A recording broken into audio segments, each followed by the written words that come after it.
Hey guys. So the question I get asked the most is probably, you know, do you get stage fright?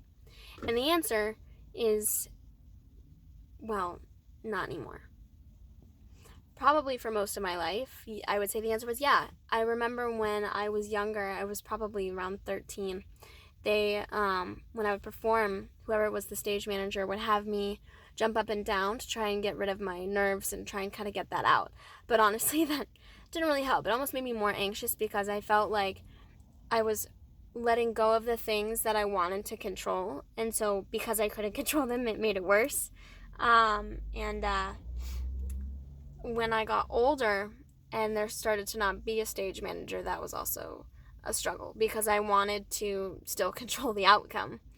And all I could tell you when, in the last year, I've really started taking a hard look at what exactly it is that I'm afraid of.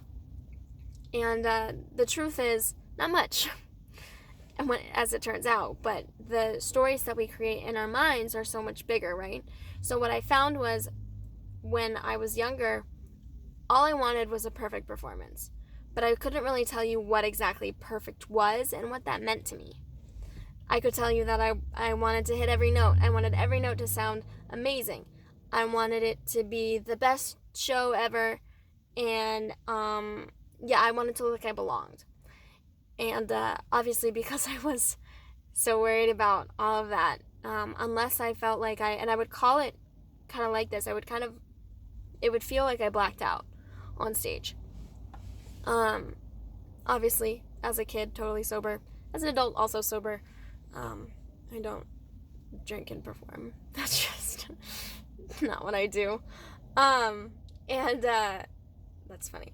I'm listening to my own joke and I'm laughing at myself. But which is embarrassing now, but it's okay. I embarrass myself all the time. But I think, like, what are you gonna do? You can't totally control the outcome. You never can.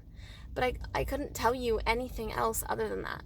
I couldn't tell you, I walked like this, and I don't even now. I can't describe it. Like, that's how vague and absurd and ginormous this was. But it was a legitimate fear that I had. And once I kind of deconstructed that and I really started focusing myself on other things and I quieted the voices in my head, the stage fright kind of went away. And I really don't have it anymore. I might not like to be called out and asked to lead somebody or a group of people in singing happy birthday, but I'm not afraid of it. I'm not afraid to be on stage in front of hundreds of people. I haven't done it yet. Not really. But I'm not afraid of it. Because all I can control is me. All I can control is, what am I telling myself? That's it. It comes down to that. It's so simple. What am I focusing on? What do I tell myself? And yet it's so overlooked because everybody's so concerned on how do they sound. But sound is the least, in my opinion, sound is one of the least important things that you could do. But anyway, that's all.